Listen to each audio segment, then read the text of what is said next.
c'est permettre à un enfant d'écouter sa vie intérieure, c'est de savoir se donner de la joie. Ça améliore énormément le climat de classe, de savoir, est-ce que là, en ce moment, tout le monde est heureux? Ah, il y en a un qui va pas bien, je vais prendre soin de lui. Donc c'est cette écoute globale, vraiment de soi et du collectif qui va permettre aussi de donner beaucoup de joie. Je me suis dit, tiens, mais ça fait peut-être partie aussi d'un enseignement, de savoir quoi faire des émotions. Quoi faire des émotions délicates dans la vie. Si on est trop encombré, par exemple, par rapport à cette tristesse ou une colère ou une peur, on sait très bien qu'on a du mal à apprendre, on a du mal à vivre, tout simplement. Donc, j'avais envie de leur donner des outils pour la vie. Et je trouve ça vraiment fantastique que les enseignants puissent transmettre ces pratiques. Parce qu'après, on va voir que dans le climat de classe, il va être amélioré. Et dans la vie vraiment scolaire de l'enfant, on va pouvoir voir des bénéfices. Notamment parce qu'ils vont savoir mieux prendre soin d'eux. Et ce qu'on me rapporte du dispositif, c'est quand des enfants arrivent à prendre soin des autres. Et ça, je trouve ça assez merveilleux. Quand un enfant est en souffrance, il y a une écoute plus fine. Et on m'a rapporté que parfois des enfants, on lui dit « Mais oui, tu te souviens, dans le jeu Terre de joie, ferme les yeux, respire profondément, et puis tu imagines que ta tristesse part dans un ballon. Mais oui, vas-y, ça marche. » Waouh!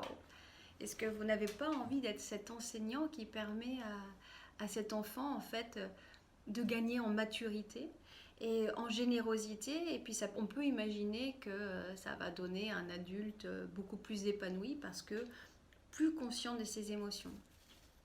On l'a vraiment nouvellement adapté pour l'école maternelle, c'est-à-dire que c'est des petits changements, mais des petits changements qui ont vraiment toute leur importance. Par exemple, là, je vous ai parlé de l'ère des émotions délicates.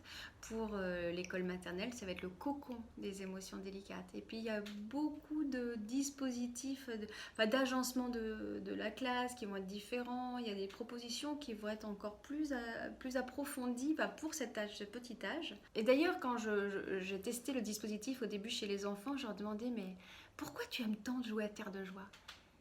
Et j'ai été très étonnée de la réponse. Plusieurs enfants m'ont dit « Parce que ça donne du silence. » Et j'en avais besoin. Et je pense que les enseignants vont être ravis de savoir que les enfants ont besoin de silence et qu'eux aussi ont besoin de silence. Et je me suis dit, mais dans l'éducation actuelle, on n'a pas prévu de créer des plages de silence. On n'a pas prévu le silence. Et pourtant, on demande sans arrêt le silence.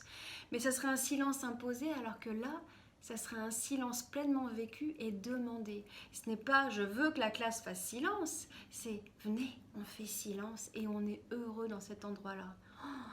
Et puis vous, si vous êtes enseignant, mais soyez des enseignants du futur.